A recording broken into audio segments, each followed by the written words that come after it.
आज हम शुरू करने वाले हैं कॉकरोच पेरिप्लेनेटा अमेरिकाना, जो नीट के लिए बहुत इंपॉर्टेंट चैप्टर है। एनसीईआरटी बेस्ड वन शॉट में पूरा कवर करेंगे और ये सारे पॉइंट्स जो है वो एनसीईआरटी को ही कवर करते हैं।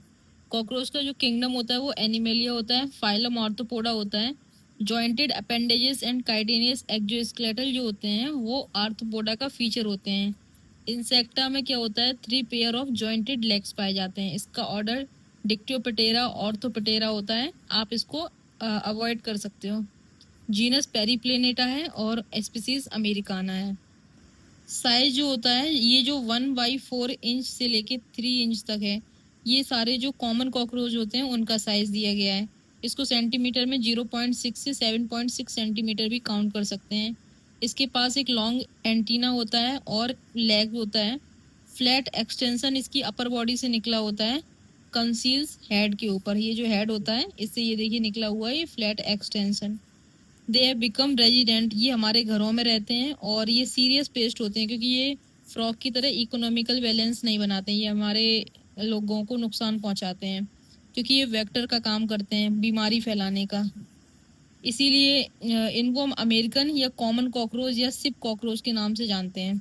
जो हमारे घरों में पाया जाता है यानी कि ये अमेरिकन कॉकरोच जो होता है पेरिप्लेनेटा अमेरिकाना, इसका जो साइज है ये 34 से 53 मिलीमीटर होता है। बाकी जो नॉर्मल कॉकरोच होते हैं उन सबके साइज 1/4 इंच से लेके 3 इंच होता है। ये ओमनिवोरस होते हैं, नॉकटर्नल होते हैं और कर्सोरियल रहते हैं। यानी कर्सोरियल का मतलब होता है फास्ट रनर एनिमल होते हैं। ये कैनाबेलिज्म होते हैं, यानी कि ये अपने ही फेलोज जो इनके साथ रहते हैं उन्हीं को खा जाते हैं। इनकी जो बॉडी होती है वो 3 पार्ट्स में डिवाइड होती है, हेड, थोरैक्स और एब्डोमेन। जब हेड में ये एम्ब्रियो में होते हैं तो इसके हेड में 6 सेगमेंट होते हैं, थोरैक्स में 3 और एब्डोमेन में 11, तो टोटल हो जाते हैं 20। लेकिन जब ये एडल्ट्स बनते हैं तो इनके हेड के जो 6 सेगमेंट होते हैं वो फ्यूज होके एक हो जाता है, थोरैक्स के सेम रहते हैं और एब्डोमेन का एक घट जाता है, तो ये टोटल 14 सेगमेंट्स हो जाते हैं एडल्ट में। Entire body is covered by ये हार्ड, इनकी जो बॉडी होती है वो हार्ड कार्टिनियस एक्सोस्केलेटल से बनी होती है, ब्राउन इन कलर का होता है। एक्सोस्केलेटल जो होता है उसका each segment consist of chitin plate, यानी जो एक्सोस्केलेटल होता है उसका जो हर एक सेगमेंट होता है वो काइटिन प्लेट का बना होता है, जिसको स्क्लेराइड्स कहते हैं। जो पीछे साइड में होता है डोर्सली उसको टर्गाइड्स कहते हैं और जो वेंट्रली होता है उसको स्टर्नाइड्स कहते हैं। Sclereids joint each other by, अब जो स्क्लेराइड्स होते हैं यही जो स्क्लेराइड्स काइटिन की प्लेट होती हैं ये आपस में भी जुड़ी रहती हैं फ्लेक्सिबल मैनर में। किससे जुड़ी रहती हैं, आर्टिकुलर या फिर आर्थोडियल मेम्ब्रेन से। अब देखो जो स्क्लेराइड डोर्सल साइड होती है, स्क्लेराइड्स क्या है, ये काइटिन की प्लेट है। जो डोर्सल साइड में होती है उनको टर्गम या टर्गाइड कहते हैं, जो वेंट्रल साइड में होती है आगे की तरफ उसको स्टर्नम या स्टर्नाइड कहते हैं, जो लेटरल साइड में होती है उनको प्लूरॉन्स या प्लूराइड्स कहते हैं। अब इनका हेड जो होता है वो ट्राइंगुलर एंड हाइपोगैंथस बोलते हैं। ये लाई करता है मतलब प्रेजेंट होता है anteriorly at right angle of the longitudinal body axis. जैसे मान लीजिए लॉन्गिट्यूडनल बॉडी एक्सिस ये वाला हो गया, तो इसका राइट एंगल मतलब आगे थोड़ा सा ऐसे झुका हुआ, ये सीधा और इसमें ऐसे झुका हुआ, तो उसके एंटीरियरली, ये जो एंटीरियरली है इसका ये ऐसे करके हाइपोगैंथस ट्रायंगुलर हेड प्रेजेंट होता है। स्क्लेराइड्स मतलब कि काइटिन, जो हेड में स्क्लेराइड्स होते हैं जॉइंट होते हैं आपस में जुड़े हुए, तो ज्वाइन हो जाते हैं। पिछले बताया था ना कि हेड में 6 सेगमेंट होते हैं एम्ब्रियो स्टेज में, जो एडल्ट के अंदर 6 सेगमेंट फ्यूज होके एक हो जाता है, तो ये उसी हेड की बात कर रहा है कि एम्ब्रियो में जो 6 थे वो एडल्ट जब बन जाता है तो 6 फ्यूज होके, तो उसी की बात कर रहा है। काइटिन ऑफ द हेड या sclereids of the head jointed fully and form head capsule, आपस में फ्यूज होके हेड का कैप्सूल बना लेते हैं। Head is formed by the fusion of 6 segments, यही लिखा हुआ है कि 6 सेगमेंट्स फ्यूज होकर great mobility in all direction, तो सारी डायरेक्शन में ये ग्रेट मोबिलिटी मतलब इधर घुमा उमा सकते हैं क्योंकि फ्लेक्सिबल नेक इसके कारण बन जाती है। Antenna lateral side of head apex, antenna देखो ये जो हेड होता है हेड के लेटरल, लेटरल का मतलब होता है किनारे, एक पेयर यानी दो, एक ये दो एंटीना प्रेजेंट होते हैं। जो मेन रिसेप्टर यही एंटीना जो होते हैं ये टच का या टेम्परेचर या वाइब्रेशन जो भी होता है कॉकरोच में इनका सेंस डेवलप कराते हैं। ये सारे सेंसरी रिसेप्टर्स जो होते हैं वो एंटीना पे प्रेजेंट होते हैं, हेल्प करते हैं मॉनिटरिंग करने में इन्वायरमेंट को, और ईच एंटीना एक्सटेंडेड, ये लिखा हुआ है कि जो हर एक एंटीना होता है वो हेड के ऊपर डोर्सली एक सॉकेट बना होता है, जिस एंटीनल सॉकेट बोलते हैं, जिससे एंटीना निकलता है। यानी कि हेड के ऊपर एक गड्ढा प्रेजेंट होता है जिसको सॉकेट बोलते हैं। जैसे ह्यूमन फिजियोलॉजी में पढ़ा होगा, उसको एंटीनल सॉकेट बोलते हैं। तो एंटीनल सॉकेट से एंटीना निकलता है। तो ये लिखा है कि ईच एंटीना एक्सटेंडिंग फॉरवर्ड्स, मतलब निकलता है, फॉरवर्ड्स मतलब आगे की तरफ, फ्रॉम एन एंटीलन सॉकेट, किससे निकलता है? एंटीनल सॉकेट से। और लोकेटेड कहाँ पे होता है? डोर्सली अपॉन हेड कैप्सूल, यानी कि हेड कैप्सूल के ऊपर, यानी हेड कैप्सूल के ऊपर एंटीना आगे की तरफ एंटीनल सॉकेट से निकलता है। और ये एंटीना होते कहाँ है? देखो आँख के पास में है, इसीलिए लिखा हुआ है near the compound eye of its side. These are long, ये देखो लंबे हैं, फिलामेंटस हैं, इनके अंदर ब्रांच नहीं है, तो ये अनब्रांच है और फ्री मूविंग है, इधर इधर फ्री मूव कर लेते हैं। अपने दोस्त लोग को पढ़ा रहे हैं ना, तो इसमें बीच में ये लोग बोल दिए थे। खैर, compound I lateral side of head apex, जैसे ये हेड एपेक्स जो होता है, इसके लेटरल साइड में एक पेयर ऑफ कंपाउंड आई, ये देखो एक पेयर, एक इधर है एक उस साइड में है जो हमें दिख नहीं रही है, एक पेयर कंपाउंड आई प्रेजेंट होती है। हर एक कंपाउंड आई में 2000 हेक्सागोनल यूनिट प्रेजेंट होती है, जिसको ओमेटीडिया कहते हैं। अगर सिंगल होगी तो उसको ओमेटीडियम बोलते हैं। Mouth parts of cockroach is mouth situated in the anterior side of head, head के एंटीरियर साइड, हेड का मतलब एंटीरियर मतलब आगे के हिस्से में माउथ प्रेजेंट होता है, which is surrounded by many chitinous structure, जो बहुत सारे काइटिनियस स्ट्रक्चर से सराउंडेड होता है, जिसको माउथ पार्ट्स कहते हैं। ये बाइटिंग और च्यूइंग का टाइम करते हैं, लोग बोलते हैं बीसी हो गया, वही बाइटिंग च्यूइंग टाइप। एक cavity form due to mouth parts, mouth parts के अराउंड कैविटी प्रेजेंट होती है, जिसको प्री ओरल कैविटी कहते हैं। माउथ पार्ट्स में क्या होता है, इसके अंदर ये ज्यादा नहीं पढ़ना है। लेब्रम जो होता है उसको अपर लिप कहते हैं, मैंडिबल और जॉ होता है वो वन पेयर होता है, फर्स्ट मैक्सिला जो होता है वो वन पेयर होता है, लेबियम को लोअर लिप कहते हैं, और हाइपोफेरिंग्स को लिंगुआ कहते हैं। लिंगुआ का मतलब होता है जीभ, और वहाँ पे जो था वो था हाइपोगैंथस। तो हाइपोगैंथस माउथ के लिए यूज किया था, यहाँ पे हाइपोफेरिंग्स है जो कि लिंगुआ लिखा हुआ है, यानी जीभ के लिए यूज करते हैं। ये स्मॉल होती है, इसकी जीभ के अंदर काइटिन का कोई स्ट्रक्चर नहीं होता है, बस ये याद रखना है, क्योंकि बाकी सब जगह काइटिन है, लेकिन जीभ के अंदर नॉन काइटिनियस फ्लेक्सिबल स्ट्रक्चर होता है, जो प्री ओरल कैविटी के फ्लोर पर होता है। इसके अलावा आपका थोरैक्स होता है, head is connected with thorax, head जो होता है वो थोरैक्स से कनेक्टेड होता है, इस शॉर्ट एक्सटेंशन निकला हुआ होता है प्रोथोरैक्स से। अब ये पूछा जाता है कि हेड जो है वो थोरैक्स से तो कनेक्टेड है, लेकिन थोरैक्स का जो शॉर्ट एक्सटेंशन निकलता है वो कहाँ से निकलता है? क्योंकि थोरैक्स के 3 पार्ट होते हैं, प्रोथोरैक्स, मीजोथोरैक्स और मेटाथोरैक्स। तो ये 3 पार्ट होते हैं। अब थोरैक्स के 3 पार्ट हो गए, इन थोरैक्स के एक्सटेंशन से हेड कनेक्टेड हुआ है। तो किस एक्सटेंशन से? तो थोरैक्स का प्रोथोरैक्स वाला जो होता है उसका एक्सटेंशन हो जाता है, जिससे एक स्यूडो नेक बन जाती है। तो इट हैज़ 3 सेगमेंट, यानी कि थोरैक्स में 3 सेगमेंट होते हैं, और थोरैक्स से हेड कनेक्टेड होता है। थोरैक्स का कौन सा? प्रोथोरैक्स थोड़ा सा शॉर्ट एक्सटेंशन आगे की तरफ थोड़ा सा खिंच जाता है, जिससे नेक बन जाती है। कौन खिंचता है? Prothorax. Legs, 1 pair of legs present होता है ईच सेगमेंट ऑफ थोरैक्स, यानी कितने थोरैक्स हैं? 3 है ना, प्रोथोरैक्स, मीजोथोरैक्स और मेटाथोरैक्स। तो थोरैक्स पे, हर एक थोरैक्स पे 1 पेयर, यानी कि 1 पेयर प्रोथोरैक्स पे, 1 पेयर मीजोथोरैक्स पे और 1 पेयर मेटाथोरैक्स पे, यानी 2 या 6। तो लिखा हुआ है टोटल 3 पेयर्स, यानी 6 प्रेजेंट होती हैं टांगे वेंट्रल सरफेस पर आगे की तरफ। विंग्स जो होते हैं वो होते हैं 2 पेयर, जिनको बोलते हैं फोर विंग्स और हाइंड विंग्स, ये प्रेजेंट होते हैं डॉर्सल साइड, यानी कि कॉकरोच में जो पंख देखते हो आप वो पीछे की तरफ होते हैं डॉर्सल साइड, जो पैर देखते हो वो होते हैं वेंट्रल सरफेस पे। और हर एक थोरैक्स में 1 पेयर होता है, तो 3 थोरैक्स बट जाता है ना, 3 में 3 सेगमेंट हो जाते हैं, इसलिए 3 पेयर यानी कि 6 लेग हो जाते हैं। 4 विंग्स को हम बोलते हैं मीजोथोरैक्स, ये देखिए इसके अंदर मैं पढ़ा हूँ। 4 विंग्स को टैगमिना कहते हैं, ये पूछा जाता है कि टैगमिना क्या है, 4 विंग्स को बोलते हैं। और हाइंड विंग्स को क्या होता है? मेटाथोरैक्स जो होता है उससे हाइंड विंग्स निकलता है, और जो मीजोथोरेक्स यानी कि यहाँ पे प्रोथेरेक्स का कोई काम नहीं होता है। उसके बाद जो मीजोथोरेक्स होता है उससे 4 विंग्स निकलता है, और लास्ट वाला जो मेटाथोरेक्स होता है उससे हाइंड विंग्स निकलता है।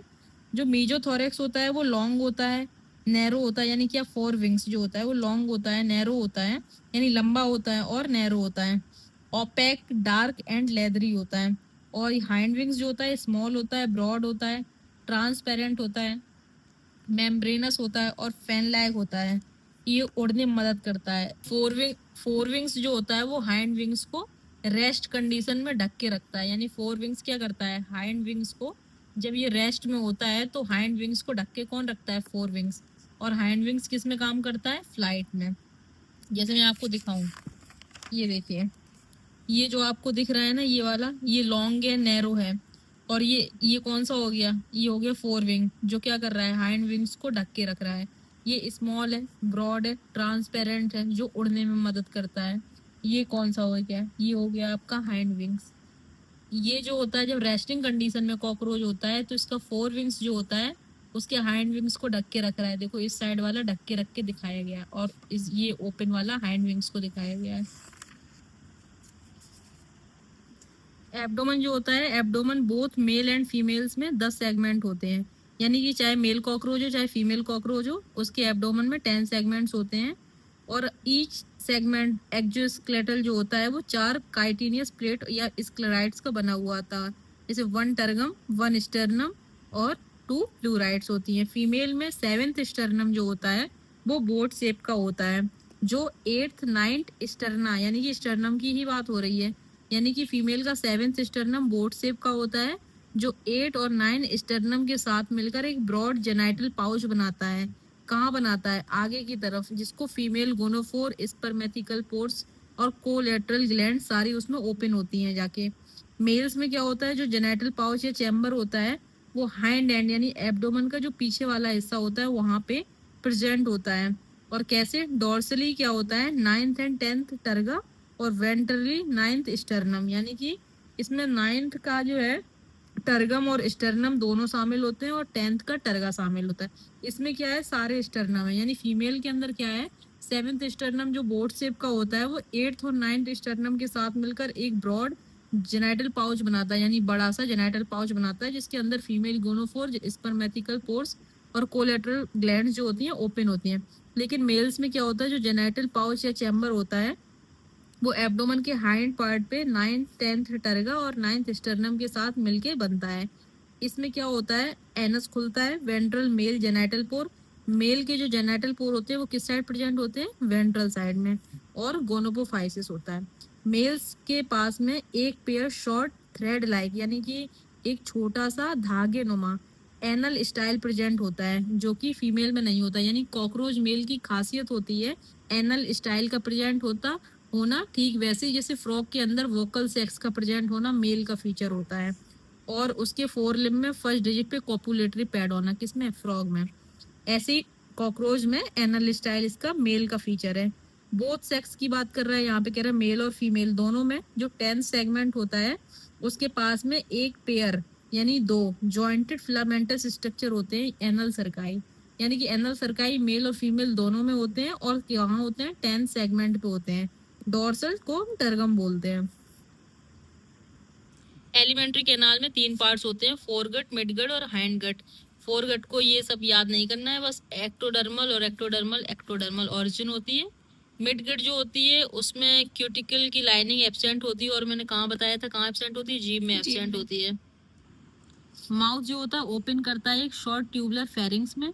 फेरिंग्स खुलता है जाके नैरो ट्यूबुलर पैसेज ईसोफेगस में। ईसोफेगस खुलता है जाके एक सैक लाइक स्ट्रक्चर क्रोप में। और क्रोप क्या काम करता है, स्टोर करता है फूड को। यानी माउथ फेरिंग्स में, फेरिंग्स ईसोफेगस में, ईसोफेरिक्स किस में खुलता है, क्रोप में। और क्रोप के अंदर क्या होता है, फूड का storage. The crop is following bye gizzard. फिर क्रॉप किस में खुलता है, गिजार्ड में खुलता है, या फिर गिजार्ड को ही बोलते हैं proventriculus. It has an outer layer of thick circular muscle. यानी ये गिजार्ड होता है इसमें थिक सर्कुलर मसल्स होती हैं, और thick inner cuticle forming 6 highly chitinous plate होती हैं जिनको हम टीथ कहते हैं। गिजार्ड हेल्प करता है ग्राइंडिंग में, किसको, फूड पार्टिकल्स को। इंटायर फॉरगट, जो पूरी फॉरगट होती है वो लाइन होती है क्यूटिकल से। एक 6 से 8 जैसे फोरगट और मिडगट के बीच में, ये देखो लिखा हुआ है हेपेटिक और गैस्ट्रिक सीका प्रेजेंट होता है कहाँ पे, फोरगट और मिडगट के बीच में हेपेटिक और गैस्ट्रिक सीका प्रेजेंट होता है। ये किससे मिलकर बना होता है, 6 से 8 ब्लाइंड ट्यूब्यूल से मिलकर बना होता है, जो सीक्रेट करता है डाइजेस्टिव जूस। और फिर लिखा हुआ है मिडगट और हाइंडगट के बीच में एक एनोदर रिंग प्रेजेंट होती है जो 100 से 150 येलो कलर की थिन फिलामेंटस होती है, मालवीजन टिब्यूल। यानी कि फोरगट मिडगट के बीच में प्रेजेंट होता है हेपेटिक और गैस्ट्रिक सीका, जो 6 से 8 ब्लाइंड टिब्यूल्स का मिलकर बना हुआ होता है, जो सीक्रेट करता है डाइजेस्टिव जूस। और मिडगट हाइंडगट के जो बीच में होता है वो होता है मालपीजियन टिब्यूल, जो 100 से 150 येलोइस coloured thin filamentous Malpighian tubules का बना होता है, जो एक्सक्रीशन में हेल्प करता है। तो मालपीजियन टिब्यूल जो होता है वो हेल्प करता है रिमूवल और excretory products from haemolymph. Haemolymph मतलब जो ब्लड होता है ना इनका, उसके अंदर से। The hind gut is broader, hind gut जो होता है वो चौड़ा होता है मिड गट से। एंड डिफरेंशिएटेड, फिर मिड गट किस में, हाइंड गट ब्रॉडर है किससे, मिड गट से। फिर हाइंड गट जो होता है वो डिफरेंशिएट हो जाता है इलियम कॉलन एंड रेक्टम में, फिर रेक्टम ओपन हो जाता है एनस में। Blood vascular system open type का होता है, जिसको लेक्युलर टाइप बोलते हैं, क्योंकि इसके अंदर ब्लड साइनसेस प्रेजेंट होता है। ब्लड वेसल्स इनकी पुअरली डेवलप होती हैं, ओपन होती हैं टिश्यू के अंदर, जिसको हीमोसील कहते हैं। विसरल ऑर्गन्स जो होते हैं हीमोसील के अंदर ऐसे डूबे रहते हैं। तो ब्लड ऑफ कॉकरोच कैसा होता है, उसको हीमोलिम्फ बोलते हैं। हीमोलिम्फ मतलब कलरलेस होता है और इसके अंदर प्लाज्मा होता है, प्लस कुछ ब्लड के कैप्सूल्स होते हैं जिनको हम हीमोसाइट्स कहते हैं। इनमें जो होता है कॉकरोच के अंदर जो ब्लड होता है वो रेस्पिरेशन में हेल्प नहीं करता है, बस क्या करता है, रेस्पिरेटरी पिगमेंट एब्सेंट होता है, बस ट्रांसपोर्टेशन ऑफ फूड हार्मोन्स और एक्सक्रीटरी मटेरियल्स में हेल्प करता है, यानी कि ब्लड जो है रेस्पिरेशन में हेल्प नहीं करता है। ये जो होता है कॉकरोच इलोंगेटेड हार्ट पढ़ा रहा है अब इसका। थोरैक्स और एब्डोमेन के मिड डॉर्सल लाइन में एक इलोंगेटेड मस्कुलर ट्यूब प्रेजेंट होती है। हार्ट जो होता है वो डॉर्सली प्रेजेंट होता है, ट्यूबुलर और 13 चैम्बर होते हैं। It is differentiated into funnel shape chamber with ostia. जैसे हार्ट जो होता है उसमें 13 चैम्बर होते हैं और हर एक चैम्बर जो होता है वो ओस्टिया से दोनों साइड में खुलता है। यानी मान लीजिए एक ऐसे करके, मान लीजिए एक ऐसे चैम्बर बना दिया, तो इस चैम्बर की ये वाली लाइन और ये वाली लाइन, इन दोनों में ओस्टिया प्रेजेंट होते हैं। तो ये जो पोर्स होते हैं, ओस्टिया क्या बोलते हैं, पोर्स बोलते हैं, ये इनके वॉल्व का काम करते हैं।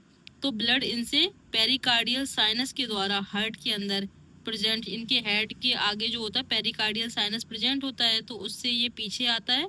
और कॉकरोच में जो ब्लड होता है वो पोस्टीरियर टू एंटीरियर चलता है। देखिए ये रिवीजन वाला है, खाली प्रॉपर नहीं पढ़ाया मैंने, इसलिए इसको केवल एज ए रिवीजन पढ़ा रहे हैं। तो पेरिकार्डियल साइनस से जो हार्ट होता है वो ओस्टिया के अंदर जाता है, फिर हार्ट चैम्बर में पहुंचता है। और each posterior chamber of heart, heart का जो पोस्टीरियर चैम्बर होता है वो कनेक्टेड रिलेटेड होता है एंटीरियर चैम्बर से। यानी जैसे ये वाला एक कमरा है और फिर ये वाला कमरा है, तो पोस्टीरियर वाला किससे कनेक्टेड है, इसके आगे एंटीरियर वाला प्रेजेंट होगा। तो वही लिखा हुआ है कि जैसे ये मान लीजिए कि ये प्रेजेंट है, इसके बाद एक लड़की और है, तो ये पोस्टीरियर वाला किससे कनेक्ट होगा, एंटीरियर से। तो वही लिखा हुआ है किससे कनेक्टेड होगा, वॉल्व लाइक पोर से। ईच हार्ट चैम्बर पंप, एक हार्ट चैम्बर जो होता है ईच यानी प्रत्येक हार्ट चैम्बर जो होता है, क्योंकि 13 चैम्बर है ना, pump blood into anterior chamber, आगे के चैम्बर में पंप करते हैं जब ये कॉन्ट्रैक्ट करते हैं सिस्टोल, एंड दस blood reaches into head sinus, और इससे क्या होता है, हेड साइनस में पहुंचता है। यानी कि देखिए 13 कमरे बने हुए हैं, तो 13 कमरे, जैसे 13वां कमरा इधर है तो 13वें से 12वें में जाएगा, यानी पोस्टीरियर टू एंटीरियर, और ऐसे करते करते एक दिन हेड में पहुंच जाएगा। हेड में होता है पेरिकार्डियल साइनस कैविटी, फिर वहां से फिर आता है ब्लड पीछे वाले पोर्शन में हाइंड की तरफ, और फिर इधर से फिर हेड की तरफ जाता है। यानी कि ब्लड हमेशा कहाँ सर्कुलर मतलब सर्कुलेट करता है, पोस्टीरियर टू एंटीरियर। ये देखिए इसमें लिखा हुआ first chamber of heart opens into head sinus, यानी हार्ट का जो पहला चैम्बर होता है वो किसमें खुलता है, हार्ट साइनस में, क्योंकि पहला हार्ट के वो सॉरी हेड साइनस में, हेड के अंदर जो खाली कैविटी होती है उसमें पहला चैम्बर खुलता है, उसके बाद में second, third, fourth, fifth, six, seventh, ऐसे करके 13 प्रेजेंट होते हैं एक लॉन्ग टिब्यूल के थ्रू, जिसको एंटीरियर एरोटा बोलते हैं। यहाँ पे बस ये बता रहे हैं जैसे ये 13 चैम्बर हार्ट होता है तो उसके ऊपर 12 pair fan like muscles present होती हैं, जिसको एल्ड्री मसल्स कहते हैं। एक लास्ट वाला जो एंड होता है वो छूट जाता है, यानी 13 चैम्बर होते हैं तो उसको 12 पेयर फैन लाइक मसल से ढक पाते हैं, जिनको एल्ड्री मसल्स कहते हैं। और इस तरीके से ब्लड सर्कुलेशन होता है, और ब्लड फ्लो कहाँ करता है, posterior to anterior. Respiratory organs जो होते हैं, रेस्पिरेटरी ट्यूब्यूल्स यानी ट्रैकियल सिस्टम होता है, क्योंकि इसमें ब्लड के थ्रू कोई भी रेस्पिरेशन नहीं होता है। नेटवर्क ऑफ रेस्पिरेटरी, ये देखिए इसके बाद 10 पेयर ऑफ स्पाइरकल्स प्रेजेंट होते हैं। स्पाइरकल्स क्या होते हैं? नेटवर्क होते हैं, ओपन करते हैं। 10 पेयर स्पाइरकल्स प्रेजेंट होते हैं, जो कि थोरेक्स में 2 पेयर होते हैं और एब्डोमेन में 8 पेयर होते हैं। तो 8 और 2 10 पेयर स्पाइरकल्स हो गए, जिसके द्वारा ये नेटवर्क जो होता है रेस्पिरेटरी ट्यूब्यूल्स का बॉडी के बाहर खुलता है। यानी ये जो ट्रैकियल सिस्टम होता है वो कहाँ पे खुलता है? स्पाइरकल्स में। थिन ब्रांचिंग ट्यूब्स, ये सब कुछ नहीं पढ़ना है, ज़्यादा दिया गया है। तो ये लिखा हुआ है कि exchange of gases take place between the tracheoles. तो गैस का जो एक्सचेंज होता है कहाँ होता है? ट्रैक्यूल्स में होता है। And tissue by simple diffusion. Excretory system, insect uricotelic होते हैं और यूरिकोटैलिक होते हैं। नाइट्रोजन वेस्ट जो होते हैं वो एब्जॉर्ब कर लेते हैं। मेन एक्सक्रीटरी ऑर्गन जो होता है मालपीजियन ट्यूब्यूल होता है। तो ये मालपीजियन ट्यूब्यूल जो होता है वो डायरेक्ट यूरिक एसिड को बाहर एलिमिनेट नहीं करता है। कुछ नाइट्रोजनस वेस्ट प्रेजेंट होते हैं, किस फॉर्म में? जैसे पोटेशियम यूरेट के फॉर्म में एक्सक्रीटरी सब्सटेंस प्रेजेंट होता है। तो मालपीजियन ट्यूब्यूल क्या करता है? इस नाइट्रोजन वेस्ट को यूरिक एसिड में कन्वर्ट करता है, फिर यूरिक एसिड को हिंड गट से एलिमिनेट कर दिया जाता है। यानी कि Malpighian tubule direct uric acid को एलिमिनेट नहीं करता है। मालपीजियन ट्यूब्यूल पहले नाइट्रोजनस वेस्ट को एब्जॉर्ब करता है। वो कौन सा नाइट्रोजनस वेस्ट होता है? Potassium urate. फिर मालपीजियन ट्यूब्यूल नाइट्रोजनस वेस्ट जैसे कि पोटेशियम यूरेट को एब्जॉर्ब करता है, देन यूरिक एसिड में बदलता है और यूरिक एसिड फिर हाइंड गट से एलिमिनेट कर देता है। किसको? पोटेशियम यूरेट से जो यूरिक एसिड बना था उसको। ये देखिए लिखा हुआ है पोटेशियम यूरेट कन्वर्ट करता है यूरिक एसिड में।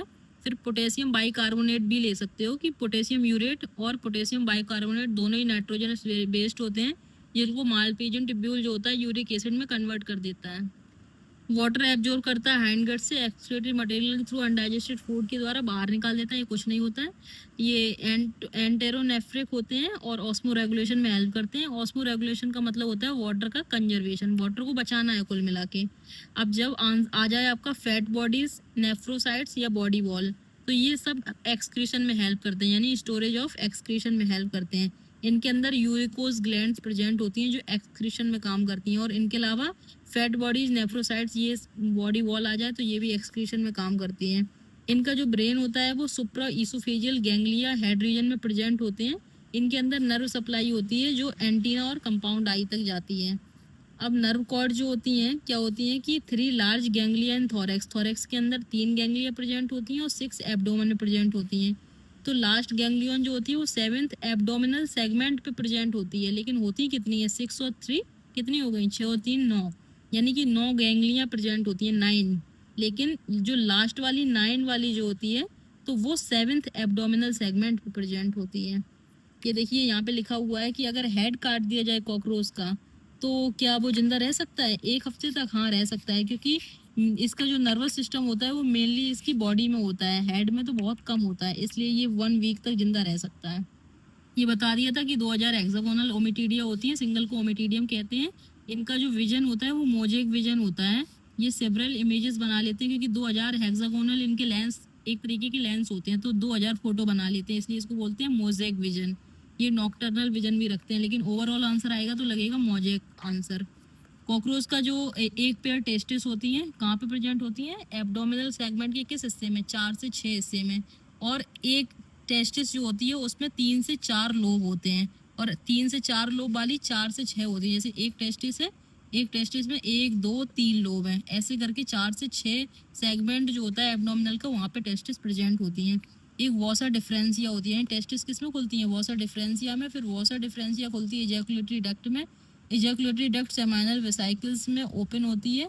देन जाके ये क्या होता है कि मशरूम शेप्ड ग्लैंड प्रेजेंट होती है 6 to 7th एब्डोमिनल सेगमेंट में, which function as an accessory reproductive gland. और इस मशरूम ग्लैंड के ऊपर एक लॉन्ग टिब्यूल ग्लैंड प्रेजेंट होती है जिसको यूरिकोस ग्लैंड कहते हैं। ये भी एब्जॉर्ब सीक्रेटरी मटेरियल निकालने में मदद करती है। यानी मशरूम शेप ग्लैंड के ऊपर प्रेजेंट होती है यूरिकोस ग्लैंड। ये gland located on mushroom gland जिसको हम फैलिक ग्लैंड या कॉन्बो ब्लैड ग्लैंड कहते हैं। इरेगुलर शेप की काइटिनियस स्ट्रक्चर प्रेजेंट होती है मेल जेनाइटल पोर में जिसको हम फेलोमियर या मेल गोनोफोफाइसिस कहते हैं। यानी ये मेल जेनेटिक कोर में प्रेजेंट होती है, पोर में। फेलोमियर का है लेफ्ट, ये कुछ नहीं याद करना है, बस ये याद करो फेलोमियर मतलब कौन सा? वेंट्रल फेलोमियर। वेंट्रल इसलिए याद करना था क्योंकि मेल जेनाइटल पोर पूछा जाए तो कहाँ होता है? वेंट्रल फेलोमियर में होता है। स्पर्म क्या करते हैं, टेस्टिस से निकलते हैं, स्टोर होते हैं सेमाइनल वेसाइकल्स में, और जब टेस्टिस से निकल के स्पर्म सेमाइनल वेसाइकल्स में पहुंचते हैं तो सेमाइनल वेसाइकल्स में आपस में चिपका दिए जाते हैं और एक बंडल बना दिया जाता है जिसको स्पर्मेटोफोर्स कहते हैं। यानी स्पर्मेटोफोर में क्या होता है, बहुत सारे स्पर्म जो होते हैं वो ग्लू चिपका दिए जाते हैं, और जब ये कॉपुलेशन करते हैं तो उस टाइम पे ये बंडल छोड़ देता है, यानी स्पर्मेटोफोर को छोड़ देता है। स्पर्मेटोफोर के अंदर बहुत सारे स्पर्म होते हैं, इजैकुलेटरी डक्ट्स के निकलता है। स्पर्मेटोफोर डबल लेयर का हो जाता है, यानी कि बहुत सारे स्पर्म जब इसमें रख देते हैं तो स्पर्मेटोफोर एक थैली बन जाती है, उसको डबल लेयर कर देते हैं जिससे स्पर्म सुरक्षित रहे। अब 1 पेयर लार्ज ओवरीज प्रेजेंट होती है कहाँ पे, 2 से 6, और टेस्टिस कहाँ पे थी, 4 से 6 सेगमेंट में, कहाँ, एब्डोमेन के। ये 8 लॉन्ग टिब्यूल्स होती हैं, ये देखो 1 2 3 4 5 6 7 8, ये 8 देखो लॉन्ग है ना, यही लिखा है कि 8 लॉन्ग टिब्यूल्स होती हैं जिनको हम ओवरियोल्स कहते हैं, और इसके अंदर क्या आता है, ओवा आता है। तो 1 8 है ना, तो इसके अंदर 16 ओवा आते हैं, 8 इधर 8 इधर, तो कितने हो गए, 16 ओवा हो गए।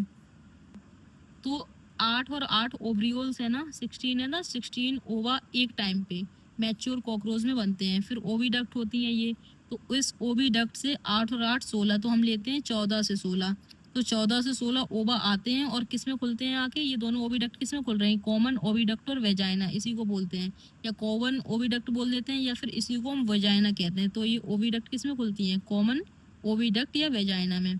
तो अब फिर क्या होता है, मैंने बताया था आगे कि जेनेटल चैम्बर कौन बनाता है, 7th बोट जैसी फीमेल के अंदर 7th स्टर्नम प्रेजेंट था ना, फिर 8 और 9 स्टर्नम से फ्यूज हो गया, एक ब्रॉड स्ट्रक्चर बनाया था, यही था वो ब्रॉड स्ट्रक्चर, पाउच के जैसा था। इसी में कोलेटरल ग्लैंड्स भी ओपन होती हैं, यही लिखा है कि 1 pair collateral glands associated with genital chamber. ये है आपका जेनेटल चैम्बर, और ये जो पंख जैसे निकले हुए हैं ये आपकी कोलेटरल ग्लैंड्स, जो किस में खुल रही हैं आके, जेनेटल चैम्बर में खुल रही हैं आगे। Both glands open into genital chamber common pore, एक कॉमन पोर के द्वारा। अब ये देखिए यहाँ पे ये टीथ टाइप के दिख रहे हैं ना, ये क्या है आपकी 3 पेयर, यानी 6, 3 इधर से 6 काइटिनियस प्रोसेस हैंगिंग लटके होते हैं जेनेटल चैम्बर की छत से, जेनेटल चैम्बर की रूफ, यानी ये जेनेटल चैम्बर इसकी रूफ से 6 काइटिनियस प्रोसेस लटके हुए होते हैं, जिससे external genitalia of female cockroach, जिसको हम फीमेल की एक्सटर्नल जेनेटेलिया बोलते हैं, इसी से ओवी पोस्टीरियर फीमेल, ये से ओविडक्ट से ओवा आते हैं ना, तो इसी एक्सटर्नल जेनेटेलिया के द्वारा आते हैं इस जेनेटल चैम्बर में, और उनको अरेंज भी किया जाता है, और उसके ऊपर एक ऊथीका बना दिया जाता है जिससे वो ओवा सिक्योर रहे, मतलब सिक्योरिटी उनकी हाई कर दी जाती है, जिससे उनका प्रॉपर शेप मेंटेन रहे, वो ओवा खराब ना हो। फर्टिलाइजेशन जो होता है इंटरनल होता है, फर्टिलाइज एग जो होते हैं उनके ऊपर देखो, इसमें अंदर आ गए और वो स्पर्म आ गए, तो फर्टिलाइज जब एग हो जाते हैं तो उसके ऊपर एक कैप्सूल बन जाता है, उसको हम ऊथीकी कहते हैं। यानी कि जब तक ओवा अकेले रहते हैं तब तक ऊथीका नहीं होता है, जब वो एग फर्टिलाइज हो जाते हैं तो एक कैप्सूल बना दी जाती है ऊथीका। फिर ये स्पर्म ट्रांसफर कर दिए जाते हैं किससे, स्पर्मेटोफोर से, तो ये फर्टिलाइज हो जाते हैं और उसके ऊपर एक कैप्सूल बन जाता है जिसको हम क्या कह रहे हैं, ऊथीका। ऊथीका एक डार्क रेडिश या फिर ब्लैकिश ब्राउन कलर का कैप्सूल होता है जो 8 मिलीमीटर या 3 से 8 इंच का होता है। फिर जब वो देखती है कॉकरोच की कहाँ पे सुटेबल माहौल है रहने के लिए, खाने के लिए बढ़िया जगह है, वहाँ पे ड्रॉप कर देती है किसको, ऊथीका को। ऑन एन एवरेज क्या होता है कि जो फीमेल प्रोड्यूस करती है, जैसे ऊथीका वो डेवलप कर छोड़ देती है जब जहाँ पे सुटेबल जगह मिलती है, तो एक टाइम में 9 से 10 ऊथीका होते हैं, और एक ऊथीका में 14 से 16 अंडे होते हैं। अगर मान लीजिए 10 है और 14 एग बनाए तो 140, या 16 है तो 160, यानी 140 से 160 बच्चे एक टाइम में वो बना सकती है। तो डेवलपमेंट ऑफ पेरिप्लेनेटा अमेरिकाना का जो है वो पोरोमेटाबोलस होता है। पोरोमेटाबोलस का क्या मतलब होता है कि निम्फल स्टेज होती है, जैसे फ्रॉग में लार्वल स्टेज थी तो उसको क्या कहते थे, मेटामॉर्फोसिस, और इसको क्या कहते हैं कि पोरोमेटाबोलस, यानी कि निम्फल स्टेज होता है। निम्फ मतलब कि look like very much adult, यानी कि बिल्कुल ये हुबहू अपने एडल्ट पेरेंट्स की तरह दिखते हैं, बहुत कम अंतर होता है जिनमें, मतलब एकदम होता नहीं कि लाइक पेरेंट्स लाइक चाइल्ड जो है वो अपने पेरेंट्स की तरह है, तो बहुत कम अंतर होता है, तो उसको निम्फल स्टेज बोलते हैं, निम्फ लुक्स बोलते हैं। निम्फ ग्रो मोल्टिंग, यानी निम्फ में फिर जैसे निम्फ में मोल्टिंग हुई 13 टाइम्स, 1 2 3 4, तब एडल्ट बनता है जाके। The next to last nymphal stage, ये बहुत जरूरी है।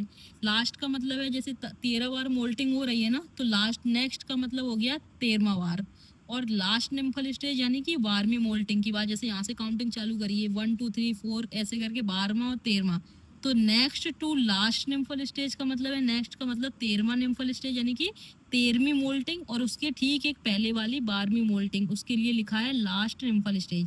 यानी नेक्स्ट का मतलब 13वीं मोल्टिंग स्टेज और लास्ट निम्फल स्टेज का मतलब 12 यानी 12वीं, दोनों मिलके विंग पैड बनाते हैं जो ओनली एडल्ट में बनते हैं, और यानी कि एडल्ट में ही विंग्स होते हैं, इसके निम्फल स्टेज में विंग्स नहीं होते हैं। तो नेक्स्ट यानी कि कॉकरोच कहना चाह रहा है कि कॉकरोच का जो एडल्ट होता है उसमें पंख तो होते हैं, लेकिन कहाँ से बनना चालू करते हैं, जब 12वां और 13वां मोल्टिंग चल रहा होता है वहीं बन जाते हैं। इसी के लिए लिखा है next to last nymphal stage. अगर आपको मेरा वीडियो अच्छा लगा हो तो लाइक शेयर एंड सब्सक्राइब करें, और बाकी ऐसी सीरीज हम लाते रहेंगे, जो भी होगा देखा जाएगा।